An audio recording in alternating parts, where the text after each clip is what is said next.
Don't throw away your overripe bananas. Instead, make use of them and make this easy, simple, delicious homemade banana bread without yeast. No kneading, and if you want to know how I made this, keep watching and watch the video up to end. Don't miss each and every step. Let's get to the video. To make this bread, you need to have some ripe bananas. I have here mine. They're better when they're overripe. So I'm going to use two, and you also need a buttermilk. If you don't have, just simply add a vinegar into your fresh milk or lemon and you're good to go. Buttermilk is just a fermented milk, or if you can get mala here in Kenya. Remember, we are making a bread. You need to have a loaf pan. Just grease it with some margarine or butter. Prepare it first before you start to prep your ingredients. Line it with a parchment paper that will help the butter not to stick on the pan and also not to brown very fast. Once done with that, set aside and let's start prepping our bananas. Peel your bananas one by one and place them in a clean bowl. Guys, thanks for stopping by, and for my returning subscribers, thanks for coming back to watch my video. And for the new subscribers, you're welcome. And if you're stopping here for the first time, feel welcome. And if you find this kind of content useful, kindly consider subscribing and like the video. Thank you. Well, I'm going to use this masher to mash my bananas. If you don't have this kind of masher, you can use a fork. It's so simple. Mash your banana until you have that nice paste. It doesn't have to be very smooth, but if you like it smooth, you can as well even use the blender to blend your banana to a fine smooth paste. That's up to you. I love mine with some banana chunks, so I'm not going to mash it all through to be smooth. All the ingredients and their exact measurements are listed in the description box. Once done with that, I'm going to sift my flour. I'm going to use all-purpose flour, 2 cups. I love sifting my flour in any baking to incorporate the air to the flour.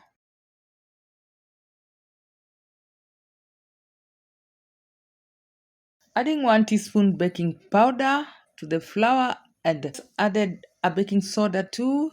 I did just capture that and sifted them together.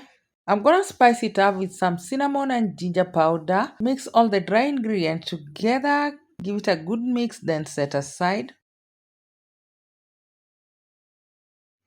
In a mixing bowl, I'm going to cream my margarine. This is 50-gram margarine and with some sugar, 3 tablespoons or a quarter cup. Remember, we are using banana here. Banana also has its natural sugar, so you don't need to put a lot. Go ahead and cream your margarine plus sugar until it changes the color. Crack in your egg one at a time as you whisk. If you don't have this kind of hand mixer, you can use a spatula or even a whisker. Still does a good job. Guys, if you haven't liked this video up to this point, what are you still waiting for? Give me that thumbs up. And if you have any question concerning this recipe, or if you have any recipe you'd like me to share with you, leave the comment in the comment section. If you engage me here, it will enable the YouTube family to push this video to more audience. In this recipe, I'm mixing oil and margarine. Just added a quarter cup oil and then give it a good mix until it's well done. Scrape the bottom of the bowl to ensure all the mixture is getting fully scraped up and it's nicely combined. So we are going to mix all the wet ingredients together. My buttermilk is ready. It's nicely curd. So I'm just adding it all into the mixture. Then add in the mashed bananas and give it a good mix until it's nicely combined. Suddenly, it's just clicked on my mind that I forgot to add salt into my mixture. I've just added it. Then salt is very essential in this recipe. It's going to balance the sugar. I normally don't add the salt when I'm using margarine because margarine adds salt already. Then add the dry ingredient into the wet ingredient gradually. Use a spatula to fold it in a circular motion. This way, you're going to create some hair into your batter.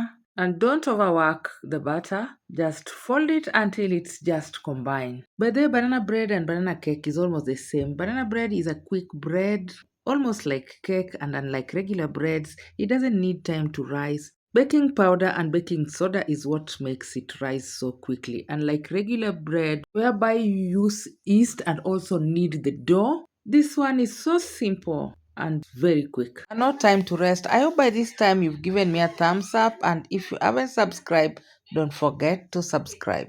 Once the butter has come together, transfer it into a loaf pan lined with parchment paper. Scrape all the butter out of the bowl. We're not wasting anything here. Align it, then slightly pat it down to remove the air and take it into your preheated oven of 180 degree and bake it for 50 to 60 minutes or until the skewer comes out clear. My bread has been in and out of the oven and smells amazing here. And to confirm if it's nicely baked inside, insert a skewer inside, and when the skewer comes out clean like this, is well done. Let it sit in the bread pan for 10 minutes before you transfer it to a cooling rack to cool completely. And I'm here salivating. Let's see how our bread looks like inside. Smells evenly. Look at it. So perfect, perfectly done. This one you can enjoy with your coffee, tea, or any beverage, and you can enjoy it any time of the day. So nice. Look at it. I love it. Guys, I hope you try this recipe at home and enjoy with your family. And if you try it, bring back your feedback so that we can know how you are stand out. And don't forget to like this video and subscribe if you haven't. And it was nice having you around, and I hope to see you in my next Happy Bake